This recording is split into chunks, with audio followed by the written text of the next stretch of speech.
The book 100 Plus Management Models is divided into 8 different fashions or themes that encompass influential management models throughout history. In this video, we explore one of those themes: benchmarking and results. Field expert Paul Schnabel, former head of the Netherlands Institute for Social Research, talks about this theme's importance in business thinking. In management theories, there are always 2 basic questions. Are we doing the right things, and are we doing the right things the right way?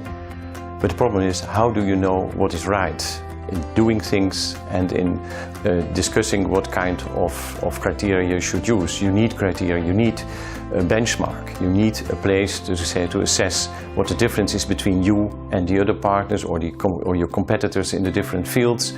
And that's already a very interesting process to find out who should be our benchmark, who can be our benchmark, what can we learn from them, can we compete with them, can we take over maybe good examples, or can we organize our best practices and try to become a benchmark ourselves for other companies or other organizations.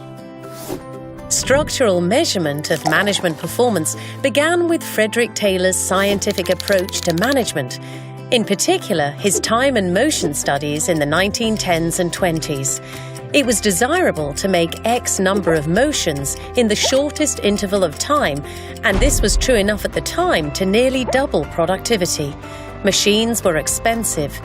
New migrant workers were cheap and were expected to keep up with the machines. They received increments of pay for doing so, known as piecework.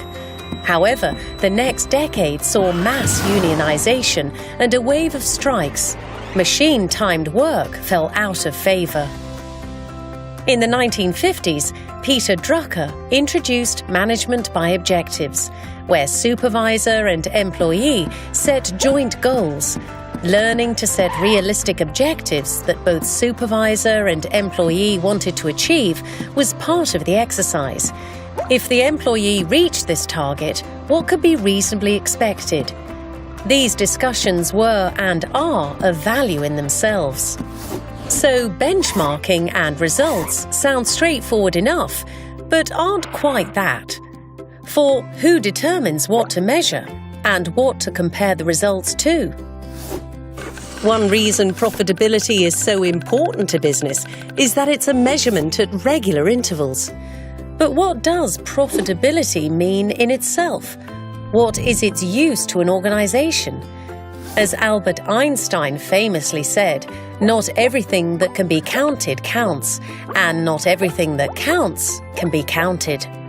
Most instruments that measure results focus in one way or another on return on investment, ROI, and answering the basic question, when does my way of working pay off?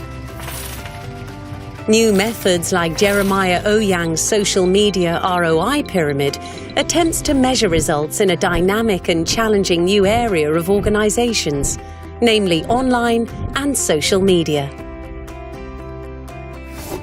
In short, benchmarking results is all about the financial, human, and moral success of businesses.